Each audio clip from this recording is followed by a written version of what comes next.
You know, it's been a while since I've done a video, and the fact that the first one has to be on politics really kind of pisses me off. However, this topic actually just makes me want to laugh my ass off. Yes, this is going to be about the first Republican debate with Donald Trump. See, what I find interesting is Megyn Kelly, for years, and I mean years, has been spewing that she is not a feminist. How she does not believe that she needs special treatment. Yet what do we see from this debate? We see this empowered woman have such a conniption fit about the fact that a man known for pushing back actually pushed back. She wanted special treatment. And so did the media and the rest of the fucking country. Feminists want special treatment. She wants special treatment. She goes into the same fucking category. Now, after this, I kind of someone posted up an article a few days ago about a guy who was being punished by the courts, and the method of punishment is that he, by law, is being forced to get married. At first, I thought this was bullshit.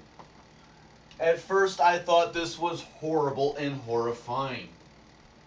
And on a legal precedent, it is. This is just one step closer to having chains around all of our fucking necks. Alright? But why I find this one funny is simply because he deserves it. This jackwad deserves what he got. He's gonna get married, he's gonna have a kid, get divorced, lose his ass, and become a walking, talking slave just like me. And why is that?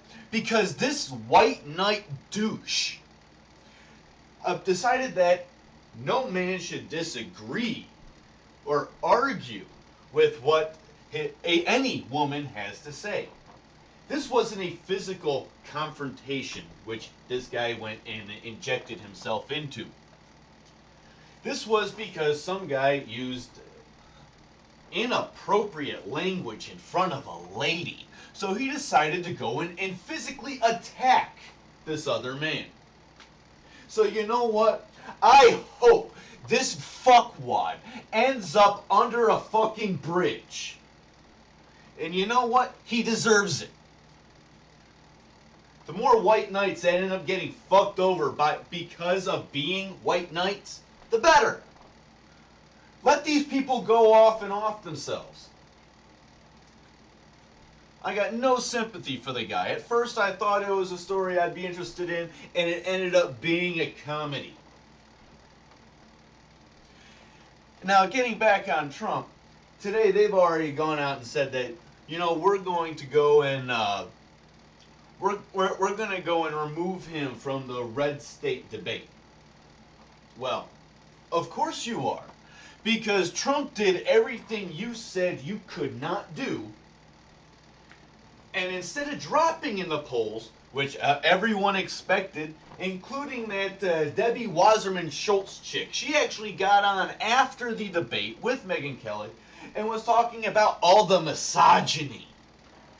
And the misogyny being specifically that the other men didn't jump up and attack him. Are you kidding me? Any woman who hides behind Debbie Wasserman Schultz or any of this other bullshit is exactly that, a feminist, just like them. But yeah, Donald Trump has been disinvited because he can do what they cannot do. Whether or not I support the man or not, that's neither here nor there. But what pisses me off is he's disinvited because how dare he talk back to Megyn Kelly? Really? That is the standard you want to go by? Don't talk back or disrespect Megyn Kelly.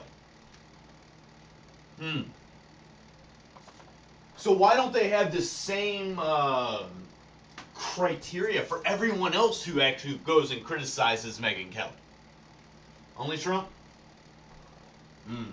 All because they were hoping they could use women and the favoritism towards women to boot him out of this race. But because he was honest, because he was blunt, they can't. His numbers went up. And they can't accept that. Because if his numbers go up, that means more and more people are tired of the bullshit, but they are throwing in their lot with all these liberal fuckwads into the same pool.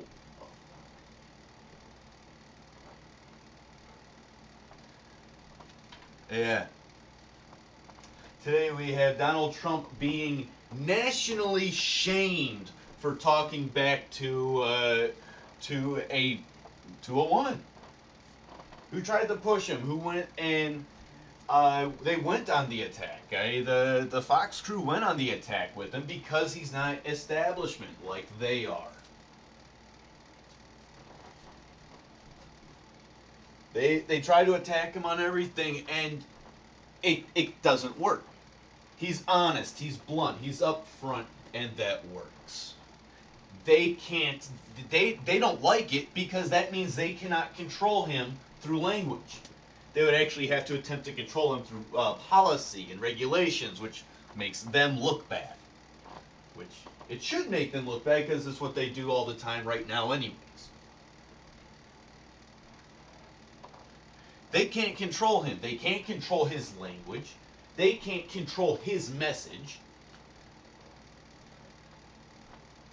And they don't like it. So they are using Megyn Kelly as an excuse to try and remove him from the spotlight. Now, all this is going to do is guarantee that Elizabeth Warren is probably going to be sworn in.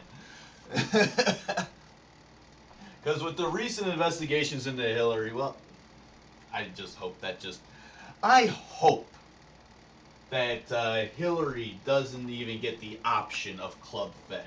But let's be honest, she's a Clinton. She's above the law. And as far as any woman is concerned, if you dare criticize Hillary, you are criticizing all women.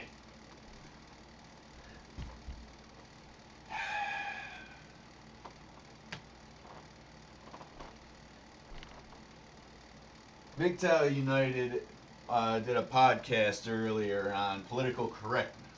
Had I known about it, I would have attempted to have joined in. But I've been gone for a while. Dealing with family stuff, legal stuff, and financial stuff. I've just been really fucking busy. Up until a couple days ago, I hadn't even turned on my computer, and only now I find that next to my icon, I have a infinity sign for notifications.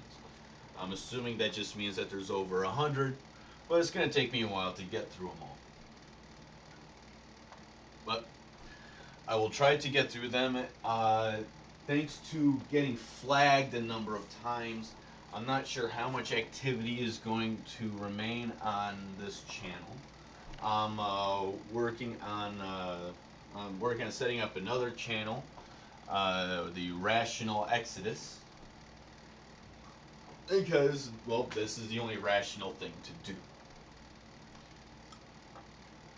But yeah, I just needed to vent some of this. But the white knight being forced to get married, dude, I pray that you get shit canned in the divorce in, let's say, 6-7 months. How about that? But other than that, he's not actually going to suffer really any charges for assault on another man simply because he didn't like the way this guy was talking to a woman. White knights like these need to be strange fruit and fast.